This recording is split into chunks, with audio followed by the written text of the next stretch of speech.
ہے اگر ایسا کرو جو بھی میرا صحابی اس کو خرید کر کے مسلمانوں کے لیے اور تمام انسانوں کے لیے وقف کر دے تو میں اسے جنت کی بشارت دیتا ہوں. تو سیدنا عثمان غنی رضی اللہ تعالیٰ نے خرید کر کے مسلمانوں کے لیے وقف کر دیا. تو سیدنا عثمان غنی کو جنت مل گئی نا. اور ایک صحابی ہیں ان کے پاس نماز نہیں ہے، روزہ نہیں ہے، حج نہیں، زکوٰۃ نہیں، کوئی عمل نہیں ہے، بس کلمہ پڑھا صحابی ہو گئے نا. اور اس سے پہلے وہ دشمن ہے، جنگ کا منظر ہے، گھوڑے پر سوار آقا علیہ الصلوۃ والسلام پر حملہ آور وہ شخص ہوا.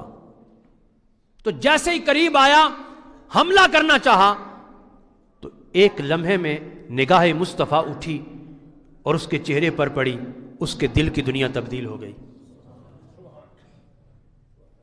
اب یہ حفاظت اللہ فرماتا ہے نا کہ آیا تھا وہ مارنے کے لیے، لیکن حضور سرور کونین صلی اللہ علیہ وسلم نے نگاہ اٹھا کر کے دیکھا، اس کے دل کی دنیا تبدیل ہوئی. کہنے لگا اے محمد صلی اللہ علیہ وسلم، اگر میں اسی وقت کلمہ پڑھ لوں تو مجھے کس چیز کی ضمانت دیتے ہو؟ حضور نے فرمایا جنت کی. اب یہ وہی کہہ سکتا ہے کہ جو جنت کا مالک ہو. یہ کون کہہ سکتا ہے؟ جو جنت کا مالک ہو. فرمایا کہ میں جنت کی ضمانت دیتا ہوں. کہنے لگا دیکھ لے میرے پاس کچھ نہیں ہے. فرمایا تیرے ساتھ مخاطب کوئی عام بندہ نہیں ہے، اللہ کا نبی ہے. اس نے کلمہ پڑھا، کلمہ پڑھ کے مسلمان ہو گیا. اب جب کلمہ بندہ پڑھ لیتا ہے نا تو پھر دل کے اندر عقیدت، احترام، محبت بڑھ جاتی ہے، پھر رشتہ تبدیل ہو جاتا ہے. ایک لمحہ پہلے دشمن تھا لیکن کلمہ پڑھ لیا تو مسلمان ہونے کے ساتھ ساتھ صحابی بھی ہو گیا نا. اب دل و جان سے اس نے قبول کر لیا آقا علیہ الصلوۃ والسلام کو. اب اس کے دل کے اندر خیال آیا کہ میں گھوڑے کے اوپر ہی بیٹھا ہوں اور جس کا کلمہ پڑھا ہے وہ نیچے کھڑا ہے، تو یہ بھی بے ادبی کی بات ہے. اس نے جلدی سے گھوڑے سے اترنے کی کوشش کی.